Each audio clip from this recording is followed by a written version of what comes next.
Ya, silakan. Ineke Buwono, nyalakan kamera Anda. Kok nggak bisa sih? Ya. Nah, gitu kan Eni. Ineke Buwono. Kak Ineke Buwono, saya mau konfirmasi satu kali lagi nih. Anda seorang muslimah. Iya. Oke. Tapi dari mana kami tahu Anda seorang muslimah ini? Coba ucapkan Al-Fatihah dulu. Bismillahirrahmanirrahim. Alhamdulillahirabbil alamin. Ar-Rahmanirrahim. Maliki yaumiddin. Iyyaka na'budu wa iyyaka nasta'in. Ihdinas siratal mustaqim siratal ladzina an'amta 'alaihim ghairil maghdubi 'alaihim waladdallin. Sah, dia muslimah. Baik. Baik, silahkan Kak Ineke Buwono, apa yang mau Anda utarakan? Silahkan. Kita kasih nih kesempatan kepada muslim. Iya. Baru berapa lama ya aku kenal lewat Edis TV kan gitu. Tahu dari mana Belum Edis kenal TV? berapa. Ya dari TikTok lah. Ada Oke, seliweran sering kan. scroll ya, terus lihat video gitu ya. Terus kebetulan Edis TV lagi kan gitu. Ini orang apaan sih kan gitu. Kok cetar Kok membahana sih ini gitu. Terus. enggak juga sih. Oh, enggak juga. Ya bikin heboh aja sih sebetulnya. Tapi terima kasih juga sih ya. Kalau memang Bang Edis itu udah tahu isi Al-Quran. Dan sebelumnya aku juga belum memahami mendetail isi dalam Al-Quran itu. Itulah alasan Anda masuk Islam. Ya karena kita keyakinan dulu. Kita Saya sering yakin gitu, mengatakan merasa begini tuh benar. Kak Ineke. Alasan seseorang masih Islam itu karena dia tidak mengerti agama Islam. Seperti misalnya Anda menjadi seorang Islam itu karena Anda nggak ngerti Islam itu apa. Seandainya Anda mengerti Islam itu apa, maka Anda akan segera untuk meninggalkannya. Silakan lanjut lagi. Apa sih tadi lupa lagi. Ya karena aku gini, saya dilahirkan orang Muslim semua, orang taat, semua orang pada haji semua. Di mana keluarga saya itu semua berhaji semua. Cuma yang membedakannya itu keluarga aku tuh ada sebagian bapak aku tuh beda, Muslimnya beda, ya kan? Bedanya gitu. gimana? Dia memahami kayak semacam apa? Jawa kejawen gitu, kepercayaan seolah-olahnya. Oh, Islam kan, kejawen. Iya. Di antara keluarga itu sebetulnya bapak aku yang beda dari semua keluarga semua itu. Tapi pada saat ini saya sedang bukan apa ya, ngikuti, merhatiin kan gitu. Tapi memang betul gitu, apa yang dia dianut selama dia ngikutin itu memang betul Nusantara banget gitu. Jadi dari leluhur kita atau apa tuh memang benar itu. Kata Bapak sih pernah sekarang tuh bicara Al-Quran itu jangan dibaca doang atau itu doang, tapi dijadikan perilaku sehari-hari gitu. Tuhan itu tidak menginginkan hafal Al-Quran, tidak perlu untuk tafsir hadis Oh, dan segala macam. salah. Begini, saya kasih tahu. Menurut orang Islam yang hidup di Indonesia, Al-Quran itu harus dihafalin. Makanya ada lomba hafal-hafalan Quran. Enggak juga sih. Kalau menurut aku enggak. Maksud saya menurut orang Islam. Kalau begini Kak Ineke. Kalau saya setelah 13 tahun memperdalam Al-Quran, tidak ada ayat di dalam Al-Quran berbunyi, wahai orang-orang yang beriman, hafalkanlah Al-Quran itu. Gak ada. Tapi memang karena orang Islam, memang mereka itu melakukan hal-hal yang tidak ada di dalam Al-Quran, akhirnya seperti itu. Tetapi statement Anda yang mengatakan Al-Quran itu harus dilaksanakan, itu akan berbahaya kalau Al-Quran dilaksanakan. Kenapa? Ketika Al-Quran dilaksanakan akan berbahaya, pasti negara Kesatuan Republik Indonesia itu akan bubar. Kenapa saya katakan bubar? Karena Al-Quran memerintahkan barang siapa yang memutuskan perkara tidak berdasarkan apa yang diturunkan oleh Allah, maka mereka itu adalah orang-orang kafir. Coba, Anda kan Islam, Anda sudah mengatakan nih, Anda Islam karena Anda tidak mengerti agama Islam, betul? Betul? Enggak juga sih. Jadi apakah Anda Islam karena mengerti agama Islam? Saya Islam, saya ngikutin aturan-aturan, tapi tidak semua aturan itu harus dilakukan, tapi kan dengan sendirinya dengan hati nurani kita sendiri. Baik. Jadi kita diterapkan Al-Quran itu jangan hanya untuk dibaca atau dikaji atau diartikan segala macam. Yang terpenting itu Al-Quran itu dijadikan suatu perilaku sehari-hari aja, kehidupan sehari-hari. Kita lakuin aja sesuai dengan aturan Al-Quran itu sendiri gitu. Kalau menurut aku begitu. Baik. Nah, ketika Anda mengatakan demikian, ada sebagian yang harus dilakukan, sebagian tidak dilakukan, itu sudah bertentangan dengan Al-Quran. Di dalam surat Al-Baqarah, ayat yang ke-208 dikatakan, masuklah kamu ke dalam Islam secara kafah. Tahu kafah? Tidak tahu kafah kan? Kafah itu artinya penuh atau menyeluruh atau total. Jadi tidak boleh seseorang itu masuk Islam nanggung-nanggung. Nggak boleh. Misalnya nih, Anda masuk Islam, tetapi saya nggak menjalankan inilah. Yang menjalankan sebagian lah. Itu nggak bisa. Bertentangan dengan ayat Al-Quran. Saya pegang statement Anda loh tadi. Anda mengatakan Al-Quran harus menjadi pedoman, betul? Betul. Oke, ketika Al-Quran mengatakan masuklah kamu secara Islam ke dalam Islam secara kafah, apakah itu harus dilaksanakan? Enggak juga sih. Nah, ini bagaimana? Artinya statement Anda sudah bertentangan dengan statement Anda itu sendiri sebelumnya. Statement Anda yang mengatakan Al-Quran harus dilaksanakan bertentangan dengan statement yang barusan Anda ucapkan tidak perlu menjalankan Al-Quran. Bagaimana? Enggak juga lah. Karena kalau saya pikir itu kalau Al-Quran secara ini kan bisa rusak, bisa kena apa segala macam. Tapi yang langgeng itu Al-Quran ada dalam diri kita. Jadi kita yang harus membongkar itu diri kita sendiri. Kalau kita udah mengenal diri kita sendiri, sama aja dengan mengenal Al-Quran itu sendiri. Gitu aja kalau menurut aku. Saya masih berusaha untuk mengerti nih, tapi sangat sulit saya mengerti kata-kata itu ya. Coba, ini saya tunjukkan dulu ya, apakah ini Al-Quran atau bukan ini. Ini saya kan sudah bilang tadi, alasan seseorang Islam itu karena dia tidak mengerti agama Islam. Nih, Al-Baqarah, kita akan buka ya. Al-Baqarah ayat 208.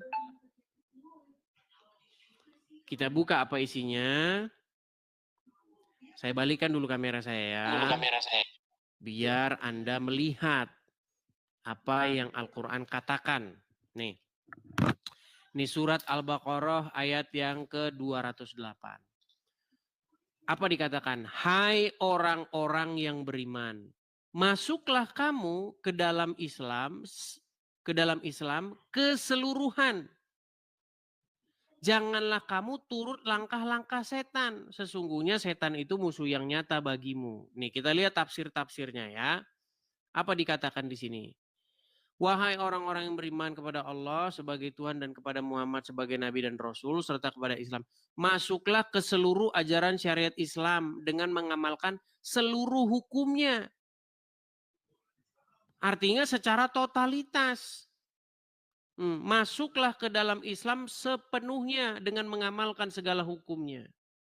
Nah, menurut ayat yang lain, nih ya, misalnya saya kasih contoh nih. Mengenai orang-orang mencuri ya. Saya kasih tunjuk Al-Qur'annya. Kita kasih lihat. Misalnya dalam Al-Maidah ayat yang ke-38. Kita kasih lihat surat Al-Maidah ayat yang ke-38. Nih ya, surat Al-Maidah nih ya, ayat 38. Apa dikatakan? Bentar. Al-Maidah ayat 38. Kita bacakan artinya ya. Laki-laki yang mencuri dan perempuan yang mencuri, potonglah tangan keduanya. Aduh, ini apa sih, ganggu banget ini. Bentar ya. Nih. Potonglah tangan keduanya sebagai pembalasan bagi apa yang mereka kerjakan dan sebagai siksaan dari Allah, dan Allah Maha Perkasa lagi Maha Bijaksana. Saya balik dulu kamera saya lagi ya. Kak Ineke ya. Saya balik dulu kamera saya. Coba. Tadi Anda mengeluarkan statement, Al-Quran itu harus dijadikan pedoman dan perilaku, betul? Betul. Menurut Al-Quran kalau orang mencuri dipotong tangannya, setuju? Enggak juga. Enggak setuju. Makanya saya bilang mustahil Anda Islam di detik yang sama Anda akan mempercaya Al-Quran. Mustahil itu kemustahilan. Iya, itu kan hukum dalam Al-Quran. Tapi kan kalau secara kita itu secara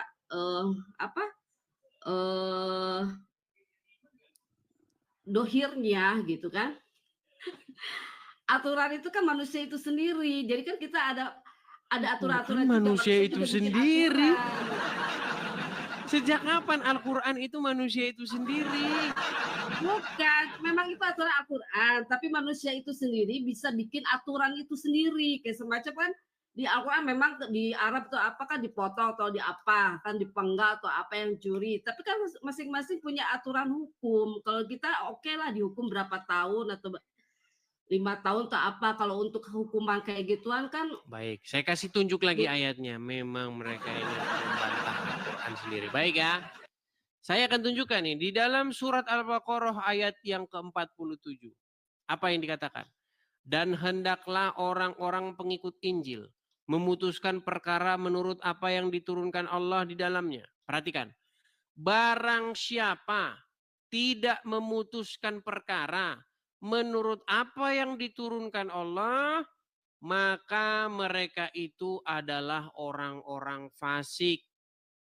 Jadi kalau Anda sebagai Muslim, tetapi Anda memutuskan perkara tidak berdasarkan apa yang diturunkan Allah, maka menurut Allah Anda orang fasik. Ini bagaimana Anda? Coba, Anda orang fasik nggak menurut Al-Quran jika memutuskan perkara tidak berdasarkan Al-Quran? Iya juga sih. Iya. Makanya saya pernah bilang, saya tidak berlebihan. Saya tanya dulu, Anda sudah lama nonton channel saya, Kak Ineke? Enggak. Belum lama. Minggu. Baik, maklum lah karena belum lama. Gini, saya tuh sering bilang di channel saya begini, kalau ada seorang Islam yang memperdalam Al-Quran, memperdalam hadis secara sungguh-sungguh, saya hampir-hampir akan memastikan orang tersebut akan meninggalkan agama Islam. Iya? Enggak juga sih. Saya dari TK sampai SMA saya Katolik sekolahnya.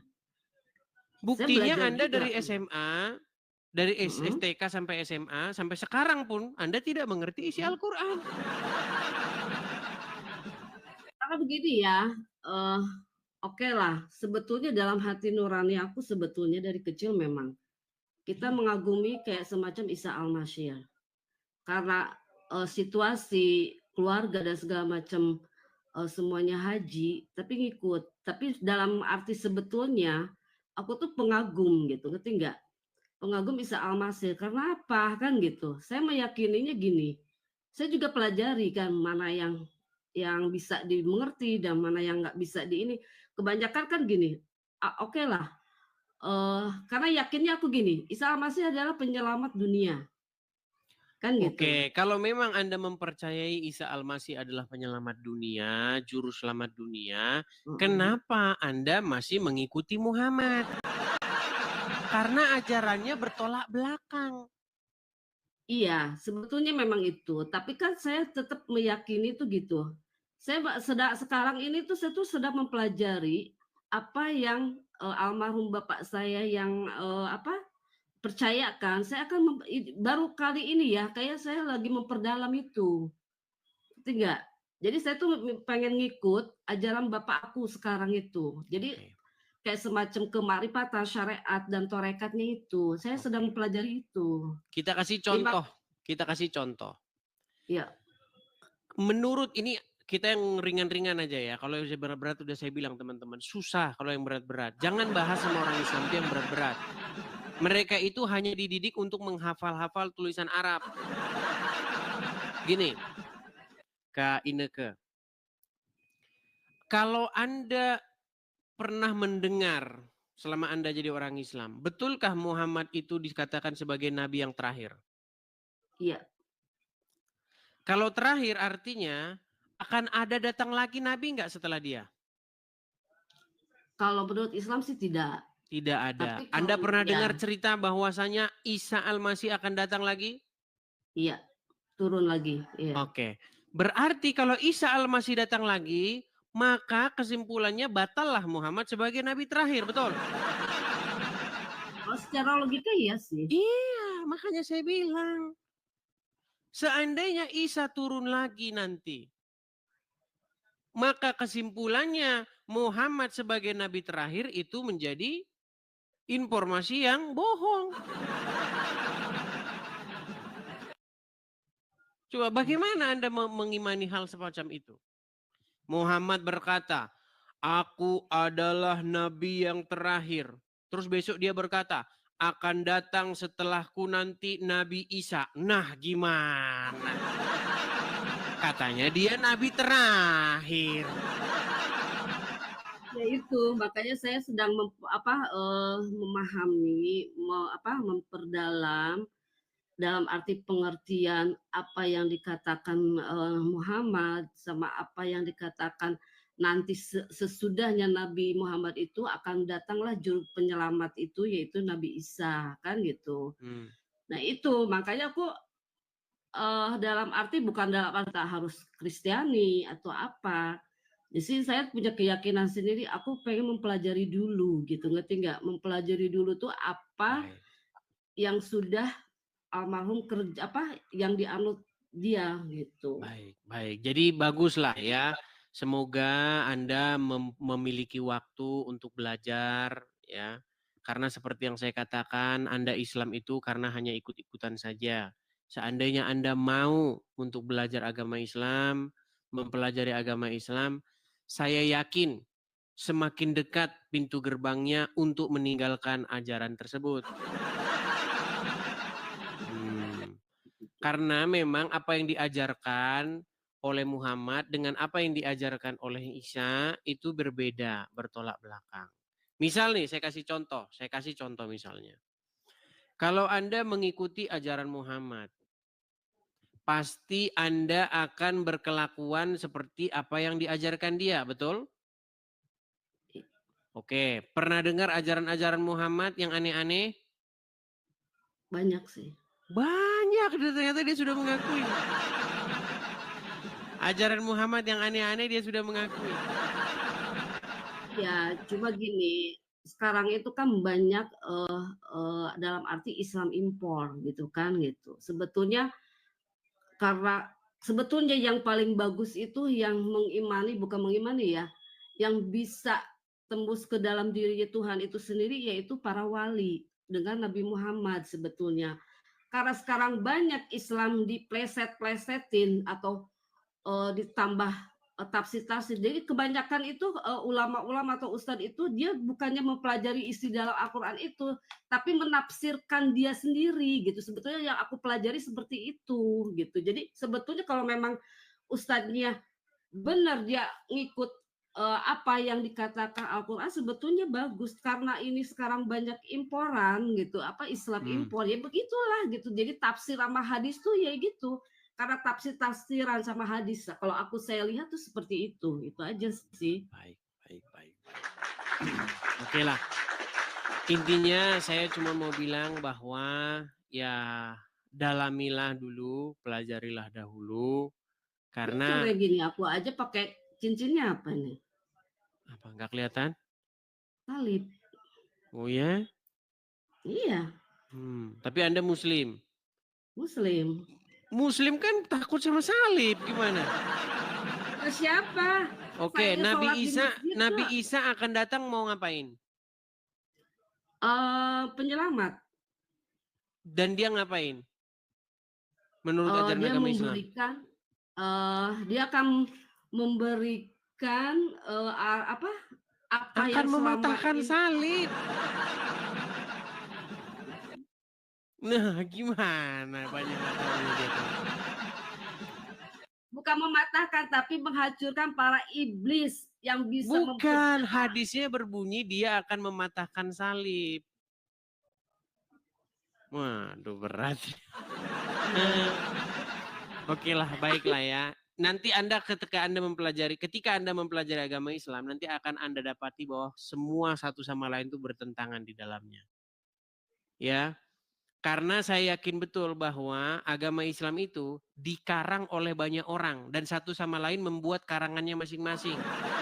Itu karena tafsir-tafsiran. Ya, karena semua orang itu akan mengarang Muhammad.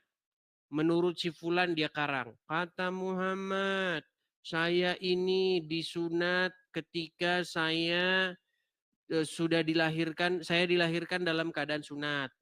Nah, itu karangan orang tentang Muhammad. Sayangnya dia nggak janjian sama orang lain. Orang lain juga mengarang.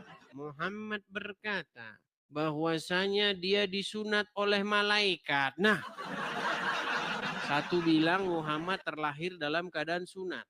Satu bilang Muhammad disunat malaikat. Yang satu bilang Muhammad disunat Abdul Muthalib. Ya itu yang bikin orang itu, yang bikin orang tuh kayak gitu, dibikin-bikin sebetulnya, ditambah-tambah. Iya, ketika Anda sudah menyadari itu, kenapa Anda tidak meninggalkan agama Islam? Tidak selalu harus meninggalkan Islam, tapi harus kita tuh tahu Tuhan itu ada di mana, tahu Tuhan itu ada diri sendiri kita, itu aja. Wah, berarti Anda sudah membuat Tuhan sendiri. Oh, enggak juga. Enggak. Kita lihat aja. Kalau kita melihat Tuhan berarti melihat diri kita sendiri aja. Karena apa? Karena kita ciptaannya itu aja. Karena sifatnya Tuhan itu ada di dalam diri kita. Itu aja. Baik, tetapi yang jadi masalah, kenapa Anda di detik yang sama masih menjadi Islam? Kalau menurut agama Islam, Tuhan ada di Mekah. Loh, tidak percaya dia, teman-teman. Coba sekarang saya tanya. Apa mesti jauh-jauh cari Tuhan? Tuhan itu ada di diri kita sendiri. Bukan salah. Kalau menurut Muhammad ada di Mekah. Enggak lah, itu cuma tafsiran orang-orang. Tidak percaya. Sekarang saya tanya, kenapa umat muslim berbondong-bondong ke Mekah? Ya itu karena sebetulnya itu ya itulah dibikin belok-belok. Sebetulnya dia itu para wisata. Berarti sesat orang-orang muslim yang pergi ke Mekah? Enggak juga. Nah, enggak juga kan, bingung. Gini, ada sebuah hadis yang berkata begini. Barang siapa yang sholat di Masjid Nabawi, maka dia pahalanya itu 1000 kali lebih banyak daripada sholat di tempat lain.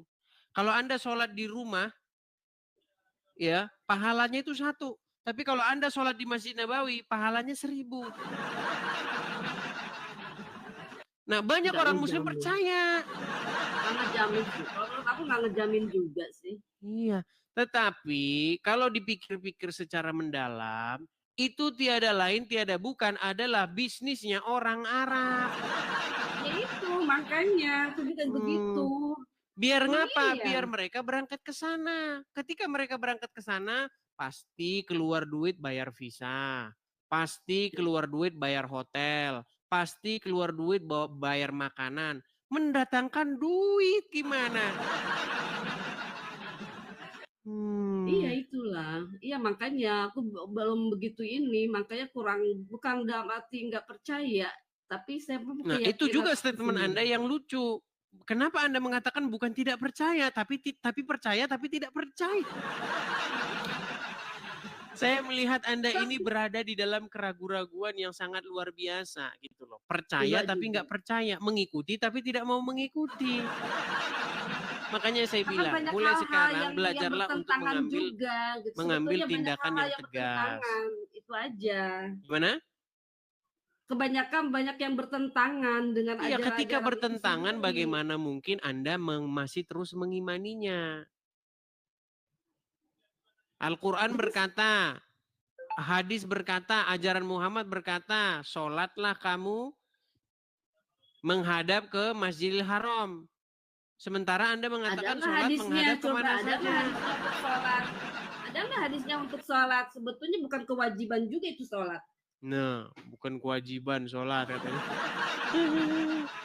Lihat tuh Ustadz Abdul Somad, Adi Hidayat. Kalian lihat umat kalian ini. Aku nggak suka dia. Tidak suka Abdul Somad? Nggak suka dia. Enggak. Kenapa tidak suka Abdul Somad? Banyak kebohongannya ya, yang banyak diplesetin gitu. Jadi apa yang kata dia itu sendiri aja ceramahnya itu aja sih. Hanya untuk memperkaya diri atau apalah kayak gitu, aku nggak suka.